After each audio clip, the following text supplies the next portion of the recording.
यो समय हामीलाई परमेश्वरले झन् बढी समय परिवारसँग बिताउन अनि अझै बढी समयहरू दिनको निम्ति धेरै यसका फाइदाहरू पनि धेरै छन्। हामी पछाडि अरू विषयहरूमा कुरा गर्नेछौँ। आज चाहिँ हेर्नेछौँ हामी डरभन्दा पनि पिस, परमेश्वरले बढी शान्ति, परमेश्वरले बढी हामीलाई दिउन् अनि परमेश्वरले यो नै इच्छा हामीमा गर्नुहुन्छ। आज हामी त्यो विषयमा हेर्नेछौँ। हामी डराउँछौँ हो किन?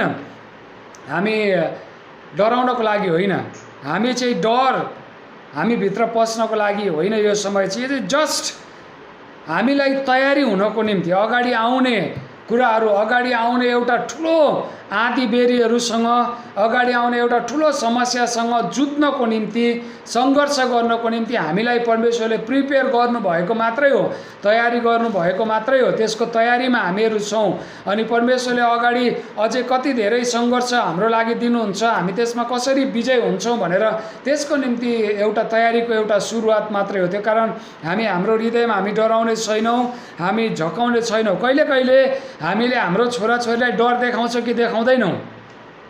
हामी आफै डर देखाउँछौँ हो कि होइन? ए नानी फलान ठाउँ नजा है, त्यहाँ त भूत आउँछ भन्छौँ, फलान ठाउँ नजा है, पुलिसले तँलाई पिट्छ भन्छौँ।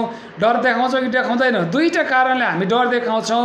किनभने हामी चाहन्छौँ हाम्रो नानीहरू हामीसँग बढी रहून्, हामीले भनेको बढी मानुन्, हामीलाई बढी प्रेम गरून्, हाम्रो नजिकै हुन् भन्ने हामी चाहँदछौँ। अनि अर्को कुरा, त्यो डरले चाहिँ उनीहरूमा झन् बढी हामीप्रति बढी उनीहरूको आज्ञा पालन रहोस् भन्ने कुरा हामी चाहँदछौँ हो कि होइन? त्यो कारण हामी हेर्दछौँ एउटा डरले चाहिँ हामीलाई परमेश्वरको झन् नजिक हुन, उहाँको कुरा सुन्न, उहाँ सँगसँगै बस्नको निम्ति। घरमा नानीहरू डराउँदा के गर्छन् तपाईँलाई थाहा छ? बाहिरतिर भाग्छन्? भाग्दैनन्। आमा बुवातिर दौडेर जान्छन् कि जाँदैनन्? आमा बुवा भएतिर जान्छन्, उनीहरूलाई अँगालो हाल्छन् अनि बरु रुनु पऱ्यो भने त्यहीँ रुन्छन्। अनि डरले चाहिँ कहिले कहिले हामीलाई नजिकमा पुर्याउँछ, परमेश्वरको नजिकमा पुर्याउँछ। अनि यी दिनहरू चाहिँ हामीलाई परमेश्वरको नजिक ल्याउने दिनहरू भएका छन्। हुन त त्यो डरले केही गर्न सक्दैन, बाहिर भूत छ भने पनि भूत त हुँदैन नि हो कि होइन? तर के गर्छ? परमेश्वरको नजिक पुर्याउँदछ। अनि हामी चाहिँ यो दिनहरू परमेश्वरको नजिक हुँदैछ। एउटा आमाले आफ्नो छोरालाई भनेछ, सानो नानीलाई, बाबु जहाँ बाहिरबाट कुचो लिएर आइज, त्यहाँ बाहिर बरन्डामा बाल्कोनीमा एउटा कुचो राखेको छ, मैले त्यो लिएर आइज भनेर नानीलाई अराएछ। अनि सानो नानी, अनि डर उसभित्र एकदमै डर पसेको छ। अँध्यारोमा त जानु हुँदैन है, भूत आउँछ भनेर सानोदेखि नै डर पसेकोले ऊ अँध्यारोमा जान एकदमै डराउँछ होइन? आमाले होइन त्यहाँ केही छैन गर आइज भने पनि अब ऊ डराउँछ, किनभने त्यहाँ एकदमै अँध्यारो छ। अनि तर पनि आमाले भनेको कुरा मान्नलाई ऊ ढोकासम्म गयो, बाहिर यस्तो हेरेको त डरलाग्दो अँध्यारो रहेछ। अनि त्यसपछि धेरै डरायो, तर पनि आमाले भन्दै हुनुहुन्छ कुचो लिएर आइज। अनि उसले बिस्तारो ढोका खोल्यो अनि आमाले भनेको कुरा सुनेछ। परमेश्वर चाहिँ जहाँ पनि हामीसँग जस्तो अवस्थामा पनि हुनुहुन्छ भन्ने कुरा उसले सुनेछ होइन, सुनेको रहेछ। अनि त्यसपछि उसले भन्छ, प्रभु मलाई थाहा छ तपाईँ त्यो अँध्यारोमा पनि हुनुहुन्छ, मलाई एउटा हेल्प गर्नुहोस् न, त्यो कुचो दिनुहोस् न मलाई भनेछ होइन होइन? अनि परमेश्वर चाहिँ जहाँ पनि हुनुहुन्छ त्यो कुरा हामीलाई थाहा छ, तर फिजिकल्ली उहाँले कुचो चाहिँ हाम्रो हातमा दिनुहुन्छ कि हुँदैन हामीलाई थाहा छैन। तर एउटा कुरो चाहिँ निश्चित हामीलाई थाहा छ कि यो डरले, यो त्रासले हामीलाई परमेश्वरको नजिक लिएर जाँदछ, परमेश्वरको सामनेमा लिएर जाँदछ। अनि यो कुराहरूले, यो एकदमै कठिन परिस्थितिहरूले, यो पेनिक समयहरूले चाहिँ हामीलाई परमेश्वरको नजिक पुर्याउँदछ। अनि डर चाहिँ कहिले कहिले बेफाइदाको लागि मात्र हुँदैन, डर चाहिँ फाइदाको लागि पनि हुन्छ। डरले चाहिँ धेरै प्रकारको फाइदा पनि ल्याउँछ। बाइबलमा दुई प्रकारको डरहरूको बारेमा हामी पाउँछौँ। अनि एउटा चाहिँ हामीले पाउँदछौँ परमेश्वरको डर मान्नु, अनि अर्को कुरा चाहिँ के भन्दछ कि तिमीहरू नडराऊ होइन, तिमीहरू डराउनु पर्दैन। एउटा कुरा परमेश्वरको डर मान्नु भनेर लेखेको छ, अर्को कुरा बाहिरी कुराहरूसँग तिमीहरू नडराऊ। दुईटै कुराहरू डर नै हुन्, तर हेर्ने दृष्टिकोण चाहिँ हामीमा कस्तो छ त्यसमा भर पर्दछ। हामी पोजिटिभ डरलाई मान्दछौँ या नेगेटिभ डरलाई मान्दछौँ। यदि पोजिटिभ डर मान्छौँ भने वचनले भन्दछ परमेश्वरको डर, परमप्रभु परमेश्वरको डर चाहिँ हाम्रो निम्ति ज्ञानको सुरुवात हो, परमेश्वरको डर चाहिँ हाम्रो निम्ति भएको सुरुवात हो। हामी कहिले कहिले हरर मुभीहरू हेर्दछौँ, भूतको फिल्महरू, डरावना मुभीहरू देख्छौँ अनि हेर्दछौँ। जुन दिन हामी हेर्दछौँ त्यो दिन हामीलाई निन्द्रै लाग्दैन, डर लाग्छ, हो कि होइन? माथिबाट कपडा झऱ्यो भने पनि हामीलाई डर लाग्छ, यताबाट भूत आयो कि अघि त्यहाँ भए जस्तै भनेर हामीलाई कयौँपल्ट डर लाग्दछ, होइन? नानीहरू पनि डराउँछन्, सानो म्याउ गऱ्यो भने पनि भूतवाला बिरालो आयो कि क्या हो भनेर डराउँछौँ, हामी डेफिनेटली डराउँदछौँ। अनि त्यो डरले चाहिँ हामीलाई नेगेटिभ प्रकारको कुराहरूमा डोर्याइराखेको हुँदछ। तर परमेश्वरको डरले चाहिँ हामीलाई ज्ञान बुद्धिमा डोर्याइराखेको हुन्छ। परमेश्वरको डरले चाहिँ हामीलाई उहाँको नजिक नजिक लिएर गइराखेको हुँदछ। वचनमा लेखिएको छ, परमप्रभुको भय मान्नु नै बुद्धिको सुरुवात हो र परम पवित्रको ज्ञान नै समझ शक्ति हो। हामीले हितोपदेश 9 अध्यायको 10 मा, भजन सङ्ग्रह 111 को 10 मा, अयुब 28 को 28 मा, अनि त्यसपछि हामी हेर्छौँ हितोपदेश 1 को 7 मा हामी पाउँदछौँ परमप्रभुको भय नै ज्ञानको सुरुवात हो। अनि मत्तीको पुस्तकमा प्रभु येशूले भन्नुभयो 10 अध्यायको 28 मा, तिनीहरूसँग तिमीहरू नडराओ जसले शरीरलाई मार्छन्। तिमीहरू नडराओ तिनीहरूसँग जसले तिमीहरूको शरीरलाई नोक्सान गर्दछन्, तर तिनीहरूसँग डराओ जसले तिम्रो आत्मा र शरीरलाई, होइन, तर आत्मा र शरीर दुवै नरकमा नाश गर्न सक्छ, त्यससँग मात्रै डराओ भनेर लेखिएको छ। आमेन। त्यो कारण डर भन्ने कुरा चाहिँ हाम्रो निम्ति परमेश्वरले दुईटा दिनुभएको छ। एउटा परमेश्वरको डर मान्ने या बाहिरी कुराहरूको डर मान्ने या मानिसहरूको डर मान्ने, त्यो चाहिँ तपाईँ र मेरो रोजाइ हो। हालेलुया। त्यही कारण जब हामी डरको कुरा गर्छौँ, हामीमा डर आउँछ, हामीले एउटा कुरामा हामी विचार गरौँ कि प्रभु म बाहिरी कुराहरूसँग होइन तपाईसँग डराउन सकौँ। बाहिरी कुराहरूको डरले, बाहिरी कुराको के भन्छ समस्याहरूले, डरले हामीलाई परमेश्वरको नजिकमा जानबाट रोक्न सक्दछ।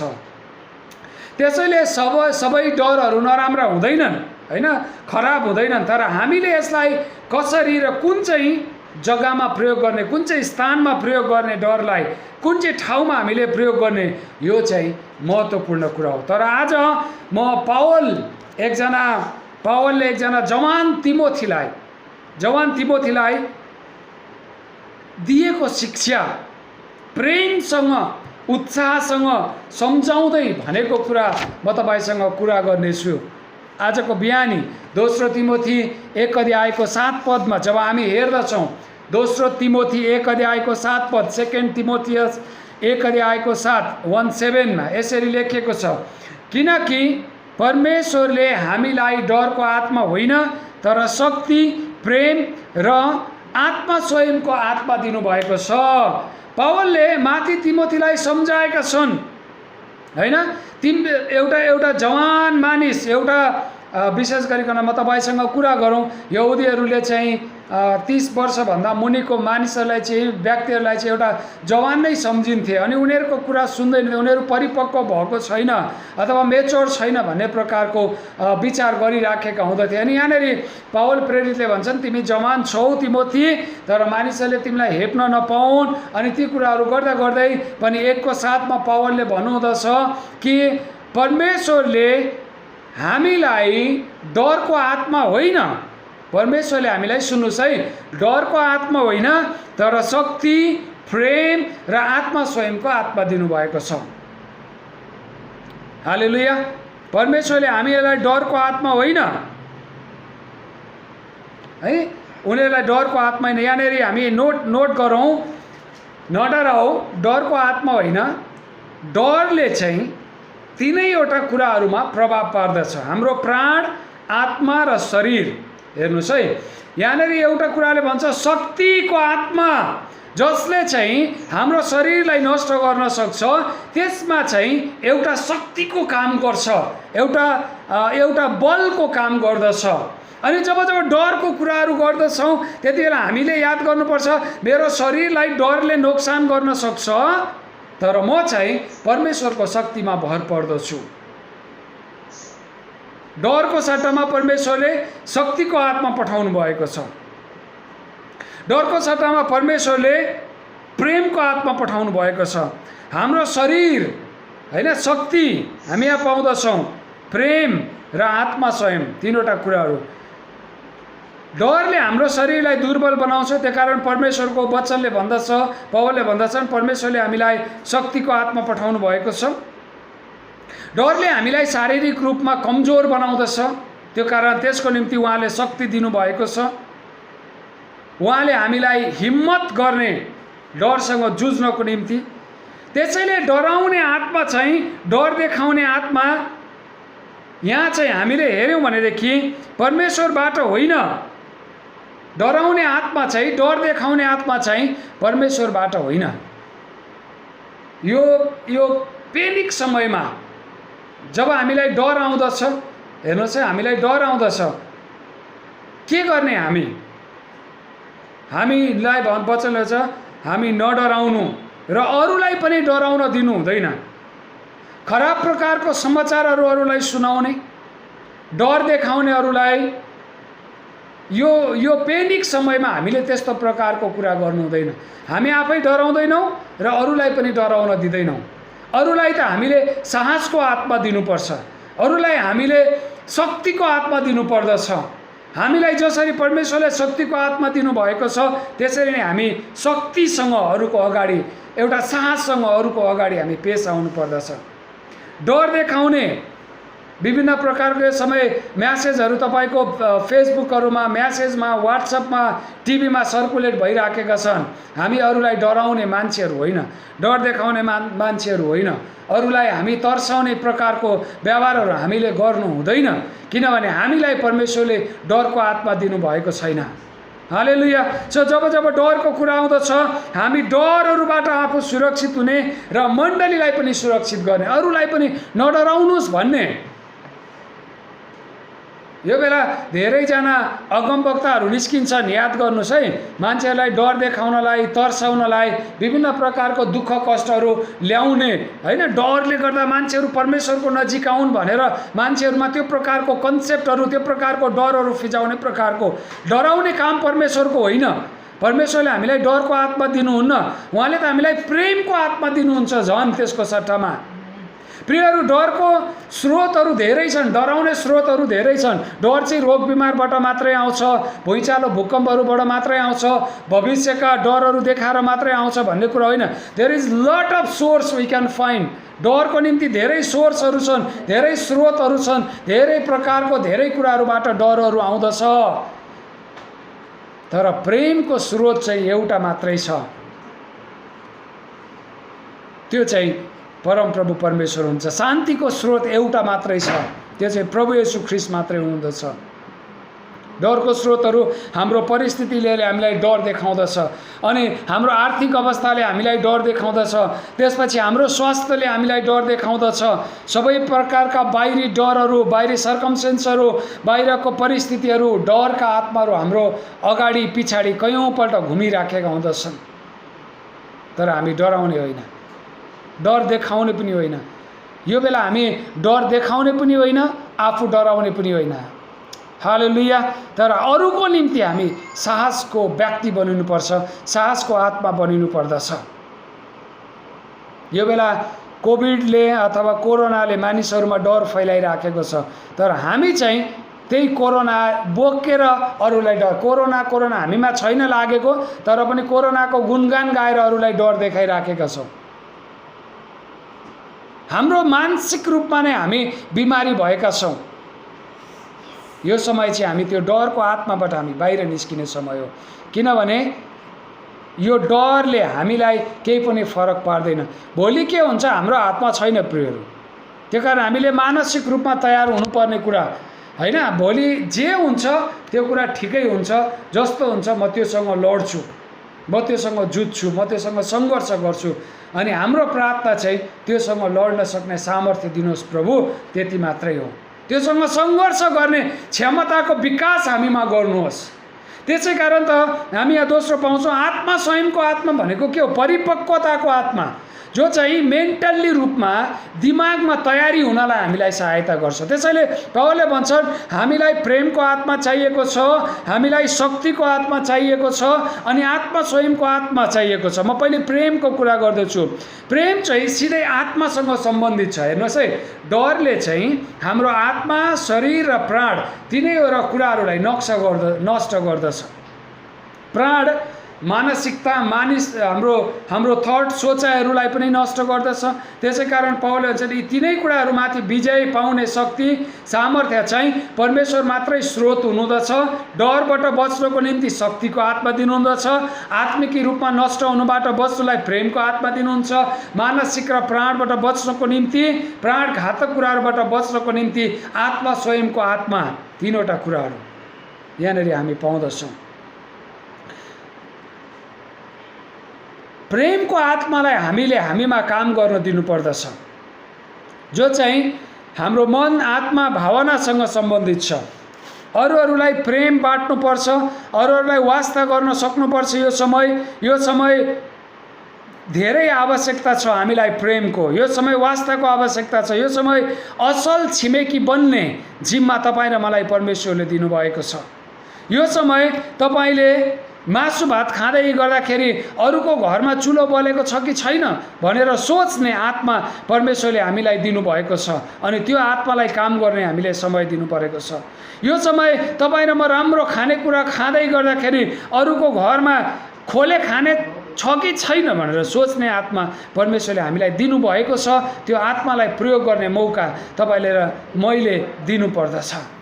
यो समय आफ्नो निम्ति सोच्ने होइन, अरूको निम्ति पनि अलिकति सोच्ने समय परमेश्वरले दिनुभएको छ। त्यो चाहिँ प्रेमको आत्मा हो। हालेलुया। जब हामीले यो प्रेमको आत्मालाई प्रयोग गर्दछौँ अनि हामी एउटा असल छिमेकी हुन थाल्दछौँ, अरूलाई वास्ता गर्ने व्यक्ति हुन सक्छौँ, अरूलाई प्रेम गर्ने व्यक्ति हुन थाल्छ। त्यही कारण ग्रेट होपको मण्डलीलाई मैले रिक्वेस्ट गर्नुको कारण अरूसँग प्रार्थना गर्नुहोस्, अरूलाई सोध्नुहोस्, अरूलाई फोन गर्नुहोस्, अरूको वास्ता गर्नुहोस्। केही नभने पनि हामी तपाईँसँग छौँ, हामी तपाईँको निम्ति प्रार्थना गर्छौँ। बस यति कुराले तपाईँले अरू व्यक्तिको जीवनमा एउटा नयाँ दिन थपिदिन सक्नुहुनेछ, एउटा नयाँ साहस थपिदिन सक्नुहुनेछ। किनकि परमेश्वरले हामीलाई अरूलाई डर देखाउने आत्मा होइन। जब हामी फोन गर्छौँ, अरूसँग कुरा गर्छौँ, डरको कुराहरू होइन, निरुत्साहको कुरा होइन, हतोत्साहको कुरा होइन, तर प्रेमको कुरा तपाईँले गर्नुहोस्। अरूलाई सम्झाउनुहोस्, अरूलाई भन्नुहोस् प्रभु तपाईँसँग हुनुहुन्छ, तपाईँ डराउनु पर्दैन, हामी तपाईँसँग छौँ, तपाईँ डराउनु पर्दैन, म तपाईँसँग छु, म तपाईँको निम्ति प्रार्थना गरिदिनेछु। यसैले डरले हाम्रो आत्मिकी कुरामा पनि जसरी प्रभाव पारेको हुन्छ, अब प्रेमको आत्माले हामीलाई प्रभाव पार्दछ। त्यो कारण हाम्रो आत्मा मर्न दिँदैन। तिनीहरूको निम्ति हामी प्रार्थना गरौँ जसको निम्ति हामीले प्रार्थना गर्नु खाँचो परेको छ। अनि तेस्रो कुरा हो आत्मा स्वयंको आत्मा, होइन। एउटा आत्मा स्वयंको आत्मा चाहिँ हाम्रो दिमागसँग, हाम्रो मेच्योरिटीसँग, हाम्रो परिपक्वतासँग सम्बन्धित छ। अनि यो मेचर हुने काम चाहिँ प्रभु मलाई तपाईँले परिपक्व बनाउनुहोस् भनेर प्रार्थना गर्दा हुँदैन। यो चाहिँ हामीले कोसिस गर्ने कुरा हो, हामीले प्र्याक्टिस गर्ने कुरा हो, हामीले तयारी हुने कुरा हो। मेरो अगाडि जे कुरा आउँछ म त्योसँग लड्छु, सङ्घर्ष गर्छु र जित्छु भनेर सम्झिने कुरा हो। यो चाहिँ हाम्रो मानसिक गतिविधिसँग सिधै सम्बन्ध राख्दछ। संयमी अथवा सेल्फ डिसिप्लिन भनेर पनि लेखिएको छ, होइन। अनि आफैले अनुशासनमा राख्नु, एनआइबीले आफै अनुशासित हुनु भन्ने कुरा यहाँनिर लेखिएको छ। या परिपक्वता हुनु, यो एउटा परिपक्वताको एउटा उदाहरण हो। आफैलाई एउटा भलाद्मी बनाउनु, होइन, जस्तो परिस्थितिसँग पनि लड्न सक्ने क्षमताको व्यक्ति बनाउनु। मेरो टिचरले भन्नुहुन्थ्यो मान्छे चाहिँ त्यो बेला एउटा परिपक्व हुन्छ अरे जतिखेर उसको घरमा श्रीमती पनि सुत्केरी होस्, घरमा भैँसी पनि ब्याएको होस्, घरमा चाहिँ खेतीपातीको निम्ति त्यही दिन बित्ने समय होस्, घरमा त्यही दिन चाहिँ उसको बुवा आमा कोही बितेको होस्। यदि यी 4-5वटा कुराहरूलाई एकैपल्ट सम्हाल्न सक्छ भने त्यो चाहिँ मान्छे भनिन्छ, त्यो चाहिँ परिपक्व मान्छे भनिन्छ भनेर उहाँले भन्नुहुन्थ्यो। अनि यहाँ चाहिँ हामी हेर्दछौँ परिपक्व ती सबै कुरालाई मिलाउन सक्नु, ती सबै कुरालाई सम्झाउन सक्नु, ती सबै कुरालाई एकैसाथ लिएर हिँड्न सक्नु, त्यो बेला पनि नआत्तिनु, होस नगुमाउनु, यो चाहिँ एउटा आत्मस्वयमी हो। यो चाहिँ एउटा परिपक्वताको एउटा उदाहरण हो।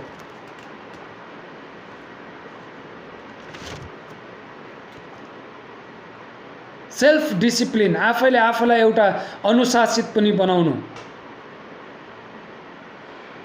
हालेलुया। तीनवटा कुराहरू हामीले योसँग सङ्घर्ष गर्ने र परिस्थितिहरूलाई नियन्त्रणमा गर्ने तयारी चाहिँ आत्मा संयमीको आत्मा हो। जब हामीमा डरको आत्मा आउँछ त्यो बेला हामीले यो तीनवटा कुराहरू दोस्रो तिमोथी 1:7 हामीले सोच्नु पर्दछ। प्रभु तपाईँले मलाई डरको आत्मा दिनुभएको छैन त, म किन डराउनु? तपाईँले त मलाई प्रेमको आत्मा दिनुभएको छ। तपाईँले मलाई प्रेमको आत्मा मात्र होइन तर तपाईँले मलाई आत्मा संयमको आत्मा दिनुभएको छ। त्यति मात्र होइन, तपाईँले मलाई शक्तिको आत्मा पनि दिनुभएको छ। हालेलुया। तीनवटा आत्माहरू हामी हेर्नेछौँ, शक्तिको आत्मा, प्रेमको आत्मा अनि आत्मा संयमीको आत्मा।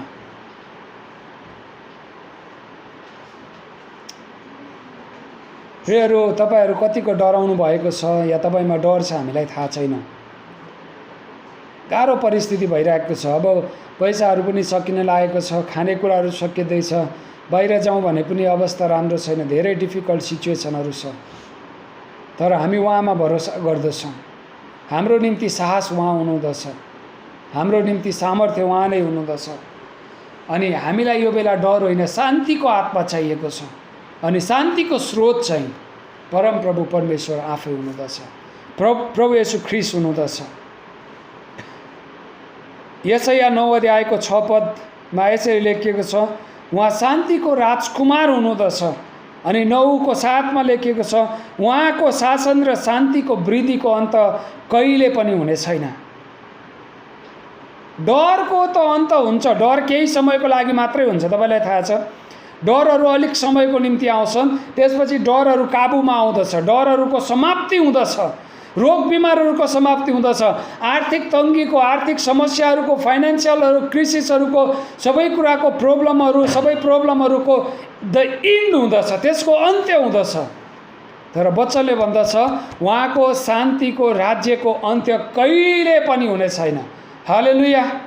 उहाँको शान्तिको राज्यको अन्त्य कहिले पनि हुने छैन। यूहन्ना 14:27 उहाँले भन्नुहुन्छ, शान्ति म तिमीहरूसँग छोडिराख्छु, म आफ्नो शान्ति तिमीहरूलाई दिन्छु, संसारले दिए जस्तो त म दिँदिनँ, तिमीहरूको हृदय व्याकुल नहोस्। प्रभु येशू भन्नुहुन्छ, म तिमीहरूलाई शान्ति दिन्छु। सो आजको दिन, आज बिहानी तपाईँ र मेरो हृदय अशान्ति कुराहरूले, डरले, त्रासले हामी जिराखेका छौँ भने प्रभुको वचनले भन्दछ शान्ति उहाँले तपाईँ र मलाई दिनुहुनेछ, शान्ति तपाईँ र मलाई उहाँले पठाउनुहुनेछ। हाम्रो हृदयमा आज डर छ भने त्यसलाई निकालेर बाहिर फ्यालेर हामी शान्तिको आत्मालाई भित्र रहन दिउँ। यदि तपाईँ र मेरो हृदय खाली छ भने त्यो ठाउँमा येशूलाई बस्ने जग्गा बनाइदिउँ, उहाँलाई रहने ठाउँ बनाइदिउँ। आज यो संसारको परिस्थितिले हामीलाई डरको आत्मा दिए पनि, डर देखाए पनि परमेश्वरको आत्माले हामीलाई डर दिनुहुन्न, उहाँले हामीलाई त्रासहरू दिनुहुन्न। तर उहाँले हामीलाई प्रेम, शान्तिको आत्मा, प्रेमको आत्मा अनि आत्मा संयमको आत्मा अनि शक्तिको आत्मा उहाँले दिनुभएको छ। परिस्थितिसँग लड्ने आत्मा उहाँले दिनुभएको छ। हामी प्रार्थना गर्नेछौँ।